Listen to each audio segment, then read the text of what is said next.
आप लोग यार मेहनत करने से अगर देखो दुनिया मान और सम्मान का इंतजार करती है, वैसे भी दुनिया कमा रही है, लेकिन क्या किसी को मान सम्मान मिलता है? नहीं मिलता ना। मैंने भी एक दिन आपकी तरह ना नीचे बैठ कर के शिष्यों को देखा था और मेरे कुछ समझ में नहीं आया, कोई प्लान कुछ समझ में नहीं आया। सिर्फ एक चीज समझ में आई थी, प्रोडक्ट। जो प्रोडक्ट के बारे में लोकेश सर ने आप लोगों को बताया था ना, क्यों इंसान को वही चीज समझ में आती है जिस चीज की इंसान को जरूरत होती है।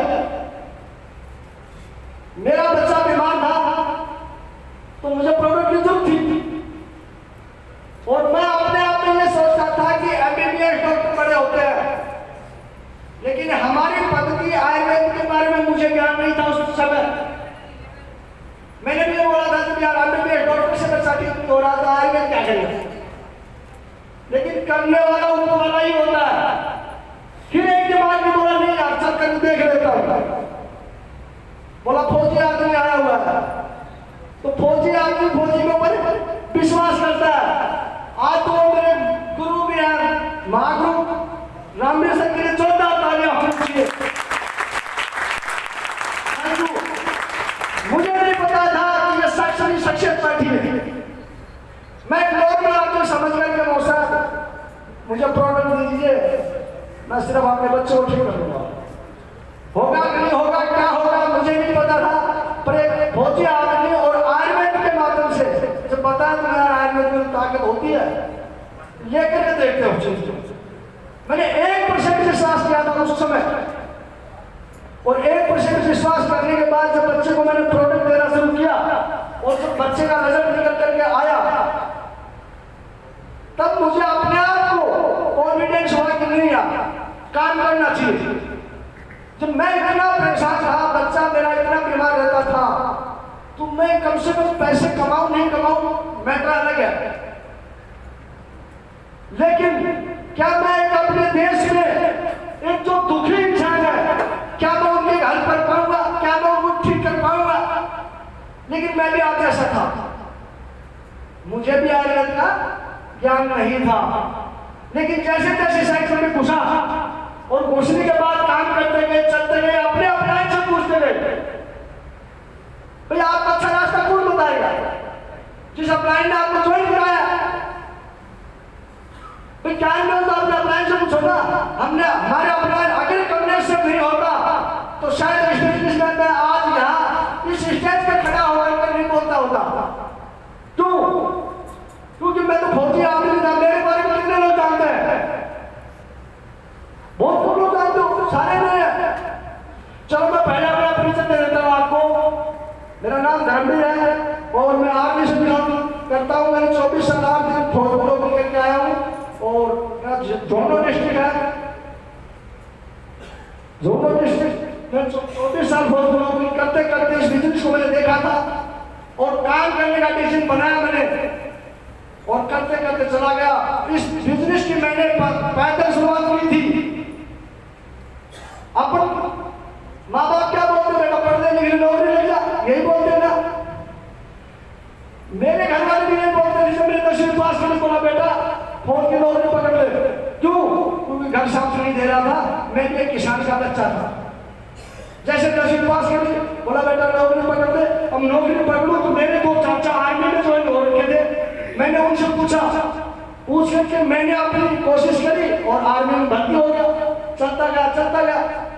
लेकिन दोस्तों मेरी 16 साल नौकरी हो गई थी।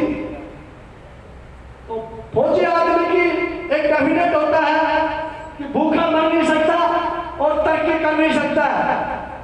दाल रोटी का काम चल रहा था और 99 में जब कारगिल में युद्ध के दौरान मैं सियाचिन ग्लेशियर के अंदर था, वहां पर 50- था उस समय। तो वहां किसी कारणवश पैरों को बर्फ लगी और बर्फ ऑपरेशन कर दिया गया पैरों का और चल रहा था। तो मेरे को गवर्नमेंट से एक एक्टिवा मिली थी, वो भी खरीदी हुई नहीं थी। मेरे को कोई दहेज में मोटरसाइकिल नहीं मिली और उस एक्टिवा से अपना जीवन यापन कर रहा था फौज के अंदर और चलता गया। इस बिजनेस की मैंने पैदल शुरुआत की थी और पैदल बिजनेस एक्टिवा से करके मैं यहाँ से 4 साल के अंदर डायमंड बना था ऑन ड्यूटी, और तब मैं रिटायर डायमंड बनने वाला रिटायर आया था। लेकिन जब भी छुट्टी आता था अब टीम के साथ काम करता था। लोग घर भागते थे, मैं अपनी टीम की तरफ भागता था। सिर्फ ओनली बस 5 दिन अपने घर जाता था। घर वाले बोलते थे छुट्टी नहीं मिलती आजकल। यार छुट्टी नहीं मिलती आजकल, बड़ी सख्ताई हो रही है। लेकिन मैंने घर वालों को यह नहीं बताया कि मैंने कोई सारी चीज शुरू कर दिया। मैंने यहाँ जरूर थी कोटा के अंदर सबसे पहले अगर आपके बिजनेस में आपके पैर खर्चेंगे तो आपके परिवार वाले आपके बच्चे पैर खर्चेंगे। जब मैं इस बिजनेस को कर रहा था, जब कभी रात को भीज के आ रहा हूँ, ड्रेस निकाली, टूटी में भग गया, तो मैंने बोलती थी मेरे को इस बिजनेस को करने की जरूरत नहीं है। आपको फौज की नौकरी करने हमारे लिए यही बहुत है। एक रोटी मिलती है, आपकी रोटी खाने का परेशान होने की जरूरत नहीं है। लेकिन गलती उनकी भी नहीं है। क्यों? क्योंकि इस सिस्टम, इस प्लेटफॉर्म की ताकत उनको पता ही नहीं था। उस सिस्टम की ताकत, इस प्लेटफॉर्म की ताकत तो मुझे पता था ना। मैं इस बिजनेस को सर्वाइव कर रहा था, चल रहा था, और करते करते मुझे तो पता ही नहीं मैं कब डायमंड बन गया। ऐसा हो सकता है क्या? हुआ भाई। मैं आपके सामने उदाहरण खड़ा हूं, डायमंड बन के फुल टाइम आया हूं, और आज भी मेरे घर वाले बोलते हैं पेंशन के पैसे बर्बाद कर रहा है। क्यों? क्योंकि 30 लाख की गाड़ी ले ली, पेंशन के पैसे बर्बाद कर रहा है, इसके पास कुछ तो है नहीं। लेकिन घर वालों को पता नहीं है कि किस सिस्टम में काम कर रहा हूं। क्योंकि घर वाले सबसे पहले जो पैर खर्चेंगे इस बिजनेस के अंदर, आपके घर वाले और पड़ोसी हैं वो आपके पैर खर्चेंगे। इस बिजनेस को आपने पूरा ही 3 फुट में किया, और करते करते चलेगा, हमें तो पता ही नहीं चला। लेकिन इसको सिंगल माइंड अप्रोच करोगे ना, आपको केकड़े बहुत मिलेंगे, नेगेटिव करने वाले बहुत बंदे मिलेंगे, क्योंकि हमारे पास भी आए हैं और चैलेंज बहुत आएंगे। जब गरीबी और अमीरी की जो लड़ाई है, हम भगवान से चैलेंज करें ना भाई, हम मिडिल क्लास से बंदे हैं, हमारे पास पैसा थोड़ी है, तो भगवान से हम चैलेंज करें नहीं। हम तो अमीर बनेंगे तो चैलेंज तो आएंगे, बस चैलेंज को सर्वाइव करते जाना, चैलेंज आएंगे सोल्व करते जाना, चलते जाना, किसी की सुनना मत। जो आपका अपलाइन के सुनते रहना, चलते रहना, आपका बड़ा काम हो जाएगा। आज फौज में अगर कुछ 4 साल और भी कर लेता तो क्या होता? पेंशन बढ़ जाती 5-4 हज़ार रुपये, इससे ज्यादा कुछ नहीं होता। लेकिन आने के बाद क्या होगा? कहीं गार्ड में खड़ा होकर के सर्विस मारता होता, गेट को खोलता होता ही नहीं होता। फौजी बेचारा यहीं तक सीमित है। और आज मेरी ताकत नहीं है, ₹1 की ताकत है। 30 लाख की गाड़ी में बैठ करके चलता हूँ, घूमता हूँ, तो लोग देखते कौन जा रहा है, तो एक दिन आप लोगों के साथ भी होगा। और ये करना आप लोगों ने, जब आपके पीछे जो लोग आए, इनका मान सम्मान हो रहा, कौन नहीं चाहता अपने आप को मान सम्मान? हर इंसान चाहता है, नहीं चाहता है भाई? मान भी चाहिए, सम्मान भी चाहिए, और पैसा भी चाहिए। आज अगर पैसा है तो दोस्तों सब कुछ है, बाकी कुछ भी नहीं है। अगर पैसा है तो आपके घर वाले भी है, आपके माँ बाप भी है, और औरत भी है। अगर पैसा नहीं है तो दोस्तों आज आपका कोई भी नहीं है, सगा आपका माँ बाप नहीं है, आपकी औरत भी नहीं है। आज ये माहौल बन चुका है। अगर आपके पास पैसा नहीं है, अगर काम में नहीं जा रहे हो, तो गाँव वाला बोला आगे यार पैसा तो नहीं मांग लेगा मेरे से, लोग रास्ता चेंज कर लेते हैं। अगर आपके पास पैसा है तो लोग आपको ना आगे से बुला कर बैठा जाएंगे और आपको प्यार से बोलेंगे। क्यों? इसकी जरूरत है। लोगों की इसकी जरूरत निकल जाती है, लोग साइड हो जाते हैं, और वो ज्यादातर फौजी को ही पकड़ते हैं। क्योंकि फौजी एक समाज से दूर होता है, समाज का ज्ञान नहीं होता उस इंसान को, वो एक नेक नियत और ईमानदारी के ऊपर होता है। लेकिन जो इंसान नेक नियत और ईमानदारी करता है, उसको ऊपर वाला भी देखता है, सच का साथ को ऊपर वाला भी देता है। हमने तो इस बिजनेस को ईमानदारी और नेक नियत सीख दिया है, और मैं आप लोगों से वादा करता हूँ आने वाले समय में एक ये समय आएगा, आप लोगों में से भगवान का सबके ढूंढ ढूंढ करके डायमंड बनाएंगे। मैं वादा करता हूँ आप लोगों से। Thank you. अरे आप लोगों के लिए सब कुछ है। हमारे समय में तो कुछ भी नहीं था। इस कोटा के अंदर मैं और कमलेश सर और 107 साल 3 आदमी थे। तब की रोड हमारा पूरा ऊपर खड़ा था। कोई झाड़ी और जंगल खड़ा हुआ था, न यहाँ पर अचूबे था, न मेरा प्रोजेक्ट थे, न यहाँ पर ऑफिस था। फिर उस रास्ते को हमने कैसे कैसे सर्वाइव किया होगा। और आज आप लोगों के लिए तो एक हाईवे बना हुआ है। आपके पास प्रोडक्ट भी है, ऑफिस भी है, अचीवमेंट भी है, गाड़ियां भी है, सारी चीज है। अगर आप इस बिजनेस को आप सर्वाइव नहीं कर पाते हो तो वो कभी आप लोगों की नहीं कि हमारी है। हम तो सिर्फ एक सपोर्ट के लिए खड़े हैं आपके लिए। हमारे उस समय हमारी सपोर्ट के लिए तो कोई भी नहीं था, लेकिन हम एक भूखे इंसान थे, हमें जरूरत थी उस पैसे की।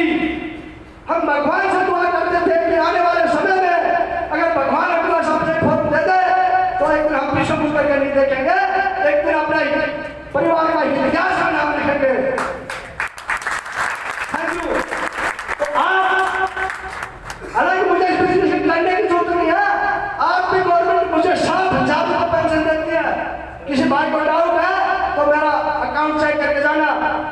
लेकिन क्यों करना उस बिजनेस को कि आपने उस समय अपने पापा के द्वारा जब छोटा था वो गरीबी देखी थी, आज भी वो गरीबी मुझसे काम करवा रही है कि ये समय तुम्हारी मेरे बच्चों में आ जाए। और आने वाले समय में मैं मेरे गांव का, मेरे तहसील का, मेरे डिस्ट्रिक्ट का इतिहास रचना चाहता हूँ और पता करता हूँ। आने वाले समय में जैसे मेरी कंपनी लगी कोटा के अंदर वो कम फट के अगर समझ में नहीं आएगा कौन सी गाड़ी लाऊंगा, इतनी बड़ी गाड़ी लेके आऊंगा। ये मेरी चॉइस है, ये मेरी शौक है। अरे थैंक यू। नौकरी तो हमने फौज में कर लिया है। नौकरी करने से इंसान बड़ा नहीं होता है दोस्त। मालिक बनने की कोशिश करो आप लोग। मालिक जितने मालिक बनोगे उतना बड़ा काम होगा। क्यों? नौकर समय को देख करके, घड़ी को देख करके काम करता है और मालिक धंधे को देख करके काम करता है। बड़ा काम जब होगा 18 20 घंटे काम करोगे तो अपनी भूख को बढ़ाओ। भूख को जितनी भूख बढ़ाओगे उतना बड़ा काम आपके लिए होगा। अरे क्या अपने परिवार के लिए आप लोग 4 साल काम नहीं कर सकते, 5 साल काम नहीं कर सकते? क्या आप अपने माँ बाप को या अपने बच्चों को एक अच्छी लाइफ देना नहीं चाहते हो? देना चाहिए। मेरा तो यही है कि देना चाहिए। आज मेरी सोच बनी नहीं थी दोस्तों, इस सिस्टम में आने के बाद सोच बनी हुई है। मैं तो वो इंसान था कि मुझे तो ये भी नहीं पता था कि जैगुआर क्या होती है, BMW क्या होती है। लेकिन इस सिस्टम से आने के बाद पता चला कि जैगुआर गाड़ी भी होती है, BMW गाड़ी होती है और वोल्वो गाड़ी भी होती है। मुझे नहीं पता था और ना पता था कितने पैसे इस नेटवर्किंग मार्केटिंग से कमाया जाता है। मैं तो एक अनजान आदमी था, कुछ भी नहीं पता था, कुछ भी। फौजी आदमी क्या जानता है? एक राइफल फोड़ना और चलाना जानता है, उससे आगे तीसरा अक्षर नहीं आता फौजी आदमी को। लेकिन जब बाहर दुनिया और समाज में अंदर आता है तब पता चलता है कि यहाँ तीसरी दुनिया भी है।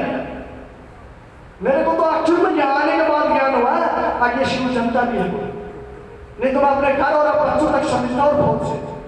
चौथा आंकड़ा तो मैं जानता ही नहीं था। लोग बहुत लिस्ट खत्म होगी या तो फिर हुक्म आपने को पूरा झंडा ला रखा हमने, तो क्या आप लोग नहीं कर सकते हो? करना चाहिए दोस्तों आपको। जिस भाई को डाउट है ना, मेरे से मिल करके जाना, मेरा अचीवमेंट देख करके जाना। 1.5 करोड़ आज 6 साल के अंदर यहाँ से कमा चुका हूँ, तो पता है सर धंधे में काम करना चाहिए नहीं करना चाहिए? अरे AWPL तो वो प्लेटफॉर्म है, आने वाले समय में लोग AWPL को ढूंढेंगे।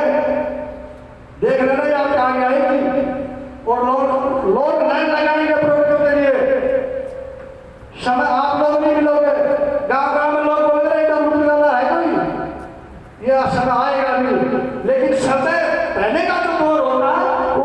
होता है। सच्चाई का संघर्ष लड़ना आज के टाइम में बहुत कठिन है, लेकिन सच की ही जीत होती है। तो मैं अपनी वाणी को यही विराम करता हूँ। Thank you.